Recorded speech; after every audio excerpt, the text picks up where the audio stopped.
안녕하세요. 더우셨죠?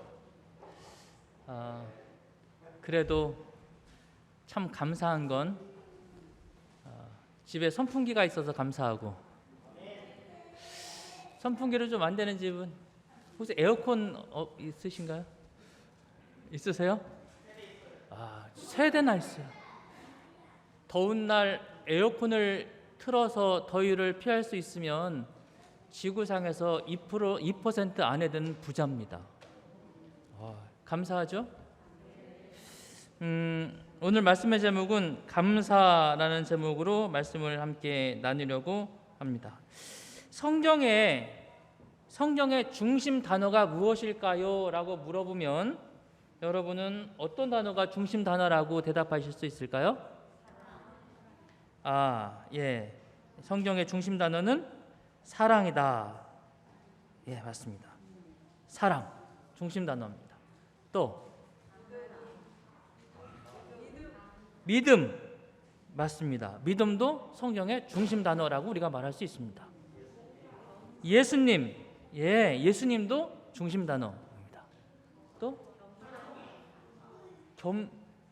겸손은 제가 여기다 안 해놨네. 6개 안에 안 들어가네요. 은혜, 십자가, 그래요. 십자가.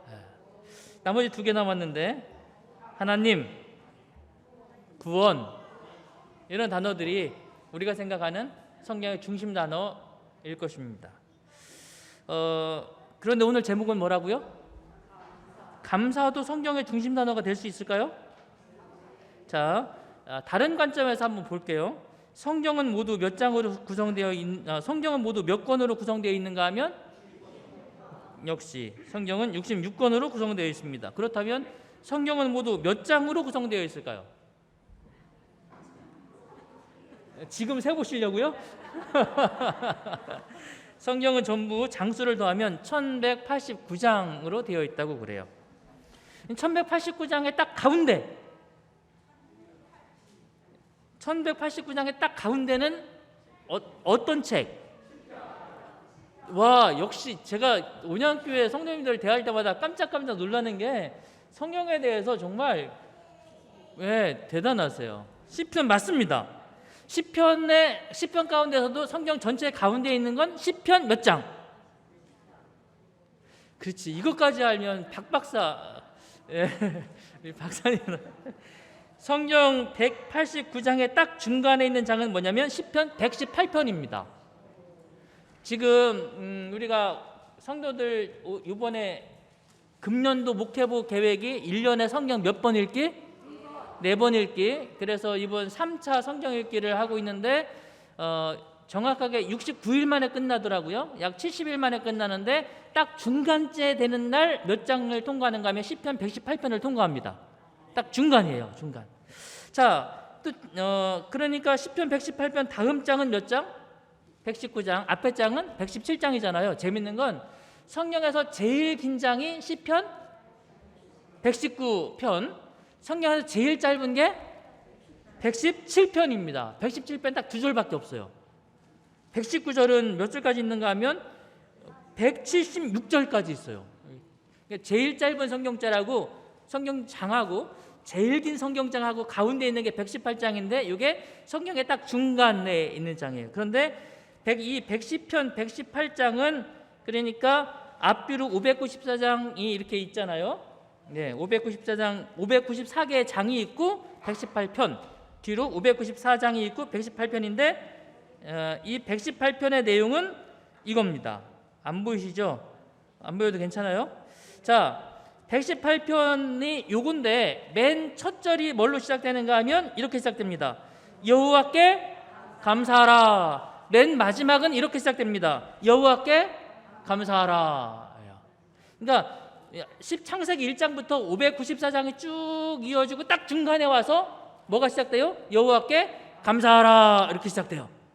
그리고 29절에서 다시 여호와께 감사하라. 그리고 나서 다시 계시록 22장까지 594장이 쭉 진행돼요.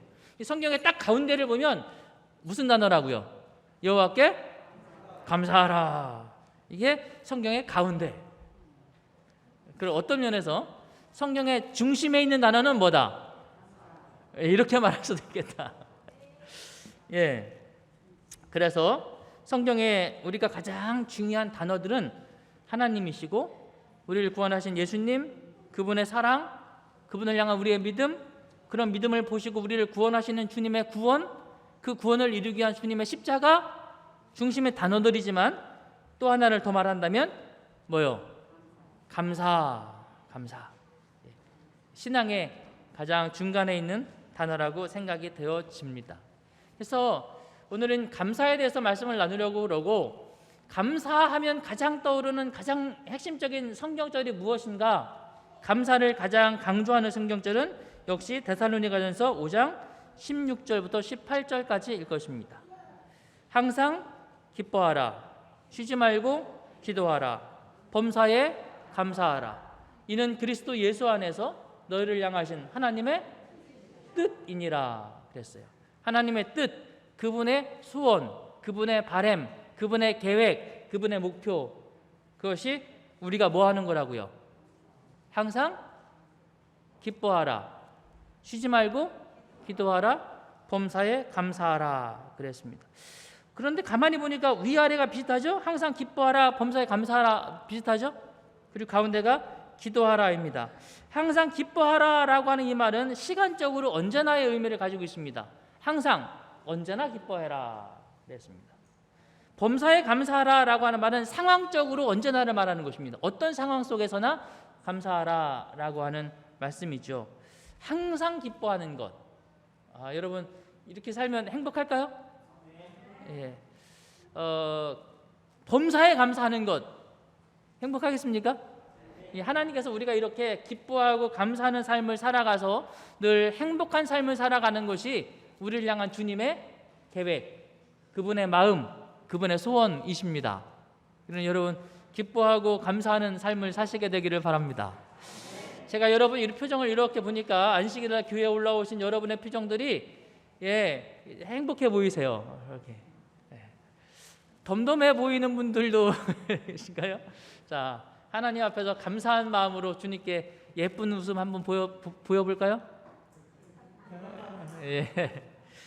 얼마 전에 교회 밴드에 어느 분이 노래 하나를 올리셨는데 제가 여러 번 들었습니다. 소리 올려주세요.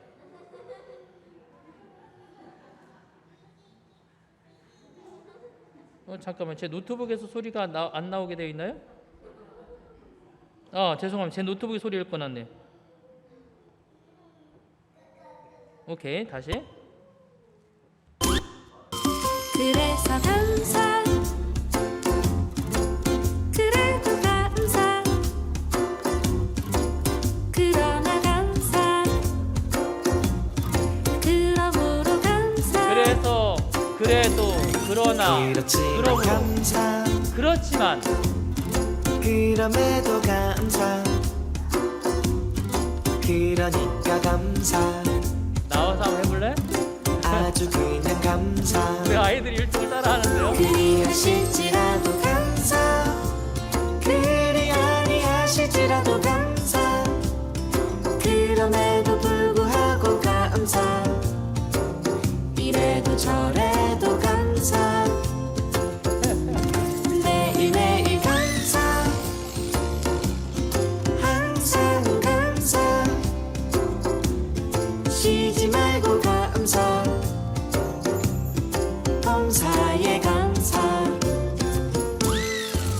그래서 감사, 감사, 그래도 감사, 감사, 그러나 감사, 감사, 그러므로 감사, 그렇지만 감사, 감사, 감사, 나도 감사, 감사, 감사, 아주 그냥 감사. 여기까지. 정말 감사라는 단어만 계속 들으셔도 표정들이 한결 행복해지셨어요. 가사가 단순하고 어린아이들도 정말 좋아하는 율동인데 그런 곡조인데 그러니까 감사. 그래서 감사. 그런데 이런 가사가 있잖아요. 그래도 감사. 그리 아니하실지라도 감사. 어쩌면 감사라고 하는 이것이 우리에게 행복한 일, 좋은 일이 주어져서 감사하는 것뿐만 아니라 오늘 이 노래가 말하는 것처럼 혹 그렇지 않을 때라도 감사하는 것, 이것이 쉬지 말고 감사하라, 범사에 감사하라고 하시는 하나님의 말씀 아니겠습니까? 주님 감사합니다. 퇴근하는 남편이 아내를 보자마자 너무 기쁜 표정으로 그렇게 말을 했어요. 아내가 말합니다. 오늘 좋은 일 있었어요? 남편이 대답하기를 있지. 뭐예요? 오늘 하루 무슨 일 있었을까요? 대답하기를 이렇게 대답합니다. 아무 일 없었잖아. 감사한가요? 네, 차를 타고 회사에 갔다 오는 동안에도 아무 일 없었어요. 회사에서 여러 고객들을 만나는 과정에서도 아무 일 없었어요. 감사합니까? 무슨 일이 특별히 있어서가 아니라 오늘 하루 내가 존재하고 있음에 감사하고 호흡하고 있음에 감사하고 무더운 여름이잖아요. 여름을 느끼고 있음에 감사하고 땀 나잖아요. 그죠? 땀 안 나면 어떻게 돼요? 땀 나는 것도 감사하고 모든 일에 감사하는 것, 그것이 우리를 향한 하나님의 마음이라고 말합니다. 그래서 우리가 흔히 이런 말을 하죠. 물 한 잔에도 감사의 기도를, 물 한 잔에도 감사의 기도를. 그래서 지금 물이 얼마 남아 있다고요? 반컵 남아 있어요. 그럼 뭐라고 감사하라고요? 예, 그래요. 그런데 말입니다. 다른 생각을 해볼 수 있어요. 아무 일이 없었어요. 그래서 감사합니다. 그러니까 우리가 할 수 있어요. 그렇죠? 그런데 오늘 하루 아무 일 없이 지나간 것이 아니라 출근하는데 갑자기 차가 뛰어들어서 내 차가 전소되고 나는 갑자기 심하게 다치고 병원에 실려갔는데 의식이 불명이고 그러면은 빈컵에 물이 있다면 감사하겠는데 거기에 아멘 하겠어요? 그런데 마실 물이 반컵이 아니라 한 방울도 남아있지 않다면 곳간에 쌀 한 줌만 있어도 감사하겠어요? 그런데 며칠째 잔고는 바닥나고 먹을 것은 비어있고 자녀들은 배고프다고 울고 그래도 감사할 수 있을까요? 하나님께서 우리에게 말씀하시기를 항상이라고 말씀하셨습니다. 좋을 때뿐만 아니라 평범할 때에도. 그런데 그렇지 않을 때에는요. 범사에 감사하라고 하셨습니다. 모든 일에 감사하라고요. 큰 행운을 얻었을 때도 감사하지만 조용히 하루를 지냈을 때도 감사하라고요. 거기까지 우리는 쉽게 동의할 수 있습니다. 그리고 그 정도는 할 수 있겠어요. 그런데 사랑하는 이의 사별의 소식을, 죽음의 소식을 듣거나 오랫동안 공들였던 일이 하루아침에 무너져 버리거나 자식으로부터 청천벽력 같은 소식을 전해 듣거나 그랬을 때 전화를 끊으면서 아이고 하나님 감사합니다 라고 말할 수 있을까? 어떻게 하나님은 우리에게 이런 명령을 내리실 수 있을까? 자녀가 죽어가는 앞에서 감사하라. 하나님, 지금 내가 어떻게 감사할 수 있습니까? 그런데 하나님 말씀하시기를 아니야. 어떡하라고요? 항상 범사에 하나님께서 우리에게 말씀하시는 이 명령이야말로 어찌 보면 신앙생활하는 우리에게 있어서 가장 어려운 도전과 같은 것이라는 생각이 들어요. 여러분 같으면 이런 상황에 감사할 수 있을까요? 지금 사진에 보이는 아이는 미즈노 겐지라는 사람입니다. 제가 며칠 전에 미즈노 겐지 소개를 한번 할게요 라고 말했기 때문에 예화로 미즈노 겐지를 올렸는데요. 건강한 아이였습니다. 인생을 뛰어놀 줄 아는 행복한 아이였어요. 11살 되던 날 갑자기 열병이 나기 시작했습니다. 그리고 그 열병 때문에 병원에 갔고 뇌성마비 진단을 받습니다. 그 후 점점 몸을 움직일 수 없게 되었고 혀도 움직일 수 없게 되었습니다. 손발을 움직일 수 없을 뿐만 아니라 말조차 할 수 없게 되었어요. 온몸이 뒤틀어져 가는 것입니다. 그가 움직일 수 있는 마지막까지 남아있는 그 움직일 수 있는 근육은 딱 한 가지, 눈을 깜빡일 줄 아는 것. 그거 외에는 움직일 수 있는 게 아무것도 없어요. 감사하시겠습니까? 어떻게 감사할 수 있을까요? 사실 돌아보면 이런 생각이 들어요. 감사, 기쁨, 이게 명령으로 되는 건가? 슬퍼서 막 울고 있는 사람에게 그만 울어, 뚝 그쳐. 그럼 어린아이는 아버지가 그렇게 말하면 억지로 울음을 그쳐요. 그죠? 네. 좋아요. 울음을 그쳤다고요. 그래서 행복해졌나요? 울지 마! 라고 말했을 때 울지 않을 수는 있습니다. 그 명령에 거기까지 순종할 수는 있어요. 그런데 그래서 행복해지느냐고요. 그래서 기뻐지느냐고요. 기뻐해! 사랑하는 가족을 잃고 슬픔에 가득 차 있는데 목사님이 오셔서 성경 말씀을 읽으시면서 예수님 재림하실 것이고 곧 부활하실 거예요. 그러니까 기뻐하세요. 마음이 당장 기뻐지나요? 그 슬픔과 그 상실감이 그렇게 명령 한마디로 사라지지 않아요. 범사에 감사하라. 그랬어요. 힘 있는 사람이 힘없는 사람을 억압하고 묶어놓은 다음에 뺨을 때리면서 야 고맙다고 말해. 그러면은 그 명령에 어쩔 수 없이 굴복해서 고맙습니다 라고 말할 수는 있습니다. 그러나 감사한가요? 그렇지 않아요.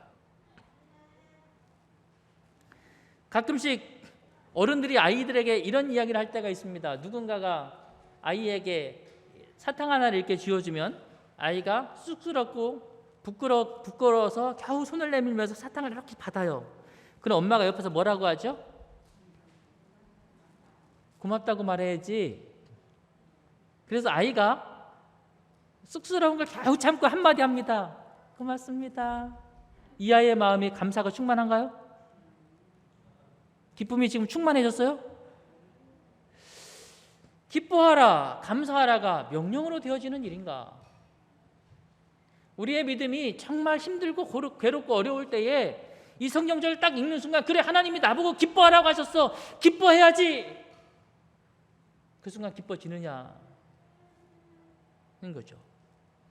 그런데 하나님은 왜 우리에게 우리의 정서와 우리의 감정을 무시한 채 기뻐해, 감사해. 하나님 어떻게 해요? 항상 해, 무조건 해, 범사해, 언제나 하라고 그렇게 말씀하시는 걸까요? 이 말씀의 진정한 의미가 무엇일까요? 이 말씀을 대할 때마다 고민하지 않을 수 없어요. 조금 다른 관점에서 그래서 오늘은 이 말씀을 살펴보려고 합니다. 히브리 문학적 구조, 말이 좀 어렵죠? 히브리인들은 어떻게 중요한 사항을 하고 싶은 말을 전달하는가, 그들의 방식의 특징이 있는데 여러 가지가 있지만 그 중에 이런 게 있습니다. 미워하는 자는 어둠에 있는 자요, 사랑하는 자는 빛 가운데 거하나 미워하는 자는 어둠에 있고 어둠에 행하며, 이렇게 말씀하셨어요. 위 아래가 비슷하죠, 그죠? 가운데가 달라요. 이렇게 가운데 하나를 두고 위 아래로 비슷한 것을 묘사하는 것, 이런 방식을 히브리 문학에서 무슨 방법이라고 한다고요? 제가 전에 한번 이야기한 것 같은데 교차대꾸법이라고 말을 해요.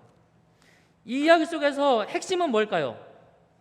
A, B, 파란 A. 핵심은 B입니다. 가운데에 있는 것, 이게 문장의 핵심이고, 핵심을 말하기 위해서 그 중간에 조금은 다른 것, 때로는 비슷한 것들을 배치하는 것, 이런 걸 교차 대꾸법이라고 말해요. 성경에 이런 표현이 굉장히 많아요. 한 성경절뿐만 아니라 한 사건에도 이와 같은 방법을 사용합니다.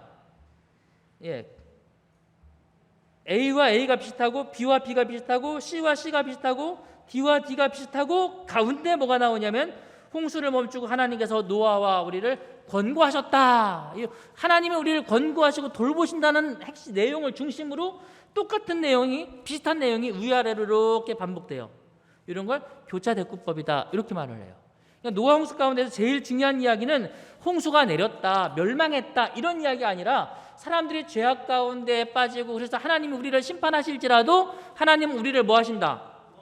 예, 우리를 기억하시고 우리를 권고하시고 우리를 구원하신다라고 하는 가운데 내용이 핵심 내용이다. 이 말을 하려고 하는 것이다.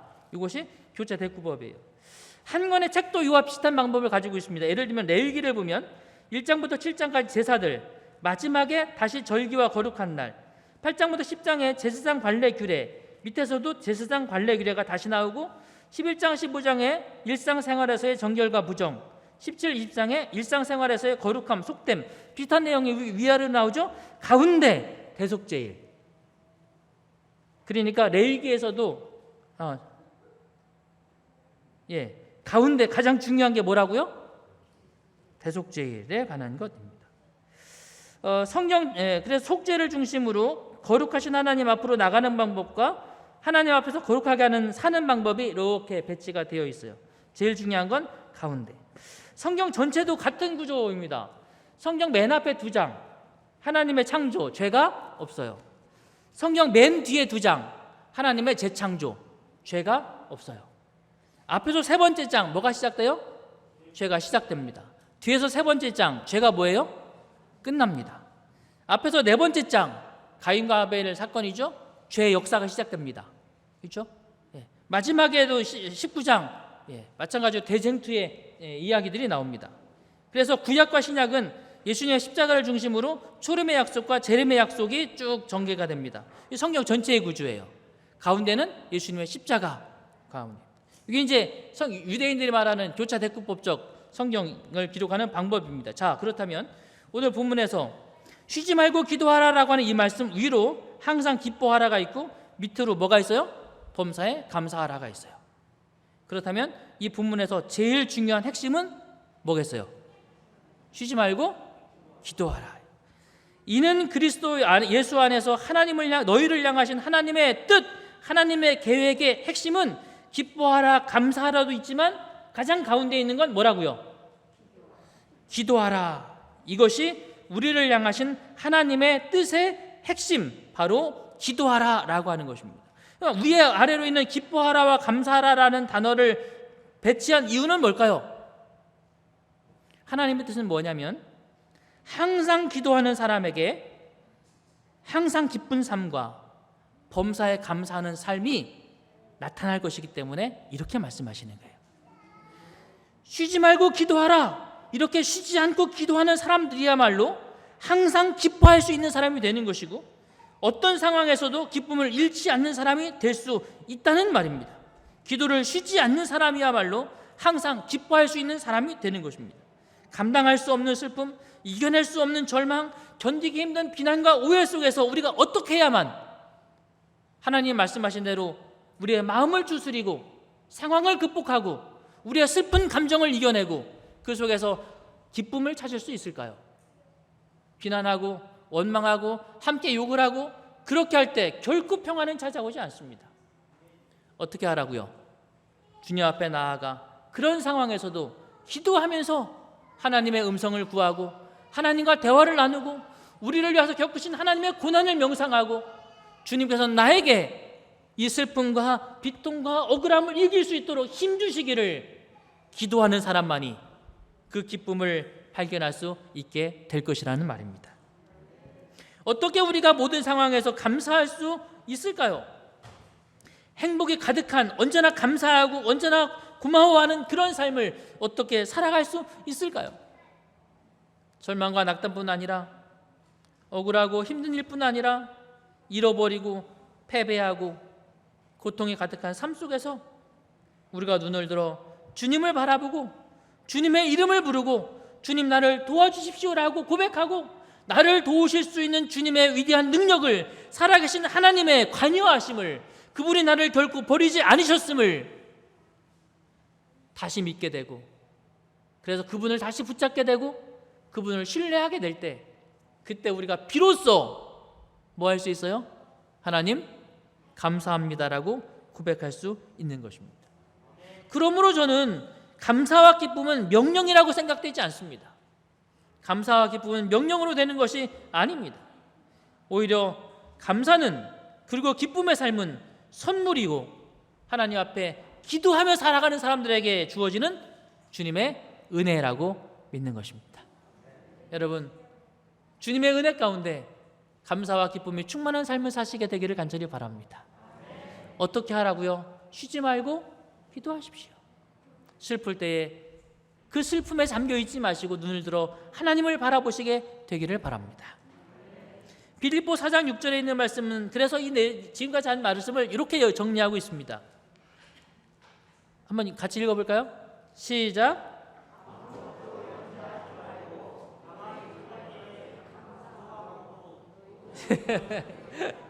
자, 제가 왜 안 읽고 여러분이 어떻게 읽나 들어보았느냐면, 이게 읽는 게 이렇게 읽을 수 있어요. 아무것도 염려하지 말고 오직 모든 일에 기도와 간구로 너희 구할 것을 감사함으로 하나님께 아뢰라. 그런데 어떤 분들은 이렇게 읽으신 분들이 계실 거예요. 아무것도 염려하지 말고 너희 구할 것을 감사함으로 오직 모든 일에 기도와 간구로 하나님께 아뢰라. 이렇게 읽은 분도 계실 거예요. 이렇게 읽어도 말이 되고 저렇게 읽어도 말이 돼요. 네. 이렇게 읽어도 말이 돼요. 아무것도 염려하지 말고 하나님께 아뢰라. 너희 구할 것을 감사함으로 오직 모든 일에 기도와 간구로, 이렇게도 말이 돼요. 이 성경 기록이 참 재밌죠? 네. 이렇게 읽으면 교차대꾸법이고 이렇게 보면 이건 평행대꾸법이라고 말하는데, 어쨌든 가장 정확한 기록은 맨 처음 읽은 겁니다. 아무것도 염려하지 말고 오직 모든 일에 기도와 간구로 너희 구할 것을 감사함으로 하나님께 아뢰라. 여러분 기억하십시오. 아무것도 염려하지 말고, 아니 어떻게 아무것도 염려하지 않아요? 너희 구할 것, 나에게 필요한 게 너무 많아요. 없는 게 너무 많아요. 그런데 그것들에 감사하는 것 어떻게 할 수 있느냐면 오직 모든 일에 기도와 간구로 하나님께 아뢰는 사람은 염려하지 않을 수 있습니다. 감사할 수 있습니다. 사랑하는 믿음의 성도 여러분, 오늘 우리가 감사해야지 결심하는 사람이나 기뻐해야지 결심하는 사람이 아니라 기도하는 사람이 되기로 주님 앞에 마음을 들이시게 되기를 간절히 바랍니다. 가장 고통스러웠던 사람을 꼽으라면 성경에서 욥을 흔히 사람들이 말합니다. 욥은 어려움과 고통 가운데서 갑자기 자식들을 다 잃고 재산도 다 잃고 온몸은 병들어서 기와장으로 온몸을 긁어가는 고통 가운데에서 욥은 어떻게 했다고요? 하나님을 원망하지 않았다고요. 아내가 말합니다. 차라리 저주하고 죽으라. 그러나 욥은 뭐라고 말했다고요? 어리석은 여자여, 우리가 하나님께 좋은 것만 받고 고난을 받지 않겠다는 말이요, 주시니도 하나님이시고 가져가시니도 하나님이신데 내가 누구를 원망하겠어. 그런데 여러분, 그래서 욥이 고통 가운데서도 기뻐했을까요? 막 감사했나요? 욥기를 읽어보면 욥은 고통스러워합니다. 괴로워하죠. 3장에서 이렇게 말합니다. 그 후에는 2장 아내가 그렇게 말하고 아내가 그렇게 말을 했는데, 그러고 나서 약 7일이 지난 다음에 친구들이 찾아왔어요. 그 친구들 앞에서 욥이 이렇게 말합니다. 그 후에 욥이 입을 열어 자기의 생일을 저주하니라. 욥이 입을 열어 이르되 내가 난 날이 멸망하였더라면, 사내 아이를 배웠다 하던 그 밤도 그리 아니었더라면. 무슨 얘기예요? 내 삶이 얼마나 괴로운지 차라리 뭐 하지 않았으면 좋겠다고요? 태어나지 않았으면 좋겠다라고 자신의 삶을 저주합니다. 욥도 항상 기뻐한 거 아니에요. 범사에 감사한 게 아닙니다. 그는 잃어버림 앞에서 당황스러웠고 고통스러웠습니다. 사랑하는 이들의 죽음 앞에서 그는 피를 토하며 눈물을 흘렸습니다. 끊임없이 밀려오는 육체적 고통 앞에서 그는 죽음을 차라리 갈구합니다. 항상 기뻐하지 않아요. 그럴 수 없어요. 범사에 감사하지 않아요. 그럴 수 없어요. 그런데 왜 우리가 욥을 믿음의 사람이라고 말합니까? 욥은 그 길고 긴 대화와 고난의 터널 끝에서 그는 하나님께 이렇게 말합니다. 내가 말하겠사오니 주여 들으시고 내가 주께 물어보겠습니다. 주님 내게 대답해 주십시오. 그는 주님 앞에 묻는 것입니다. 그는 주님 앞에 자신의 마음을 드러내는 것입니다. 기도하는 거예요. 하나님 제게 말씀해 주십시오. 대답을 들려주세요. 간구하는 것입니다. 그리고 그의 질문에, 그의 기도에 하나님이 응답하시는 것이고, 그 응답 속에서 비로소 욥은 고난의 의미를 진실로 이해하는 것입니다. 사랑하는 믿음의 성도 여러분, 억지로 기뻐하지 마세요.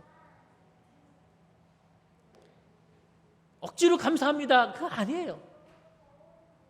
차라리 하나님께 따지고, 하나님께 물어보고, 하나님께 매달리시는 것이 욥이 살아간 삶의 방식입니다.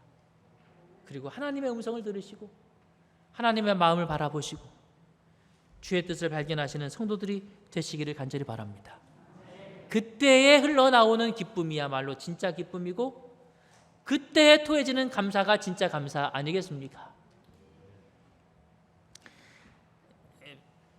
미오라 아야코라는 작가의 이름을 아마 잘 기억 못하실 거지만 혹시 빙점이라는 책은 기억하시는 분이 계실지 모르겠는데, 제가 사춘기 시절에 베스트셀러였던 책입니다. 혹시 여러분이 젊으신데도 이 책을 기억하고 계시다면 책을 정말 많이 읽으시는 분들 계세요. 유명한 작가이고 기독교인으로서 삶을 주님의 말씀에 순종하며 아름답게 살려고 최선을 다해서 살았던 믿음의 사람이기도 합니다. 그런데 그의 삶의 말년에 암에 걸렸어요. 너무 고통스러운 것입니다. 기도해도 낫지 않아요. 그도 역시 하나님께 원망하고 불평합니다. 그러나 기도하기 시작했고, 그 기도 끝에 그가 남긴 위대한 고백이 이것입니다. 하나님, 당신이 하는 일은 항상 옳습니다. 항상 그러셨어요. 왜냐하면 당신은 나보다 더 잘 아시기 때문입니다. 지금 내 삶에도 나는 모르지만 하나님께서 잘 아셔서 하셨으리라 믿습니다. 깊이 기도하고 주님과 씨름한 사람만이 내릴 수 있는 진정한 감사의 고백이 아니겠습니까? 기뻐하고 감사하는 것, 더 중요한 건 뭐 하는 거라고요? 그 문제를 가지고 주님 앞에 나가세요. 그리고 기도하시게 되기를 바랍니다. 11살의 뇌성마비에 걸려서 눈 밖에 깜짝일 수 없었던 이 아이가 어느 날 한 목사님을 만나게 됩니다. 그가 12살 되던 해였습니다. 어느 날 목사님이, 이 어머니가 빵집을 운영하고 계셨는데 그 동네에 목사님이 빵을 사러 가셨다가 우연히 이 아이를 보게 됩니다. 그리고 그 아이에게 성경책 한 권을 선물로 주고 가요. 어머니와 아이가 아무것도 할 수 없는 이 아이의 무료한 삶을 달래주기 위해서 창세기부터 성경책을 읽어주기 시작했습니다. 이 아이가 성경책을 들으면서 재밌어요. 말씀 속에서 하나님을 발견했고 믿음을 갖기 시작했습니다. 그리고 그 마음에 그때서야 기쁨과 감사가 생겨나기 시작했어요. 어머니에게 시를 쓰겠다고 말합니다. 어떻게 시를 써요? 어머니가 우리식으로 말하면 글에다, 벽에다가 기역, 니은, 디귿, 리을, 아야, 어여 이렇게 쭉 붙여놔요. 엄마가 이것도 찍어가기 시작해요. 이렇게. 기역을 찍었을 때 아이가 눈을 깜빡해요. 그러면 기역. 그럼 이제 모음으로 와야죠.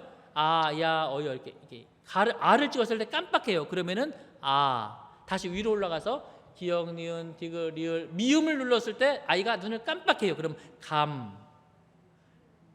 야, 한자 쓰려면 눈을 그렇게 이 아이가 시를 써내려가기 시작합니다. 1집 시집이 나왔습니다. 제목 내 은혜 내게 족하다. 만일 내가 외롭지 않았더라면 하나님의 사랑을 받아들이지 않았을 것을, 만일 모든 형제 자매들도 괴롭지 않았더라면 하나님의 사랑은 전해지지 않았을 것을, 만일 우리 주님이 괴롭지 않았더라면 하나님의 사랑은 나타나지 않았을 것을 눈 깜빡이며 쓴 시입니다. 걸어가는 사람은 나 혼자, 그렇지는 않아, 그렇지는 않아. 나의 연약함을 아시는 주님이 나와 함께 걸어가신다. 고민을 하는 사람은 나 혼자, 그렇지는 않아, 그렇지는 않아. 나의 연약함을 아시는 주님이 나와 함께 고뇌하신다. 기도드리는 사람은 나 혼자, 그렇지는 않아, 그렇지는 않아. 나의 소원을 아시는 주님이 나와 함께 기도하신다. 그런데 사람들이 이 시를 보면서 이런 의구심을 품기 시작했습니다. 이 아이가 눈밖에 깜빡일 수 없지만 그래도 이렇게 시를 쓸 수 있는 건 누가 계시니까? 엄마가 계시니까. 만약에 하나님께서 이 아이에게 엄마까지 빼앗아 가시면 뭐가 남아요? 그래도 이 아이가 감사할 수 있을까? 그래도 감사할 수 있을까요? 1집 시집을 내고 나서 얼마 후에 어머니가 돌아가셨습니다. 그리고 시간이 조금 흐른 뒤 미즈노 겐지는 시집 2권을 발표합니다. 시집 2권의 제목은 부활을 믿는 믿음이고 그 책에 이런 시가 등장합니다. 어머니를 잃은 나를 위해 울지 마세요. 그만 우세요. 마음속은 신기할 정도로 조용합니다. 그리스도가 나와 함께 계시기 때문일까요? 여전히 감사를 잃지 않았어요.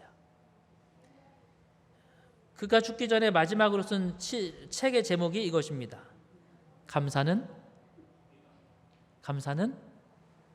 밥이다. 감사는 밥이다. 근데 이게 제가 여러분에게 그러므로 여러분 감사하세요 이래서 되는 게 아니라고요.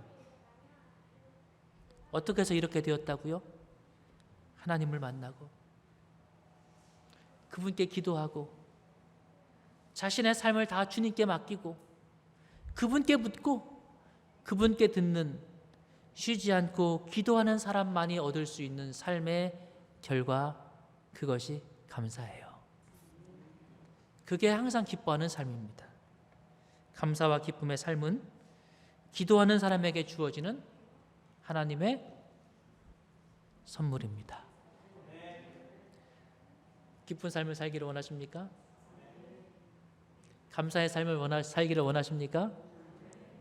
그래서 여러분의 삶이 어떠한 상황에서도 진정으로 행복한 삶이 되어지기를 원하십니까?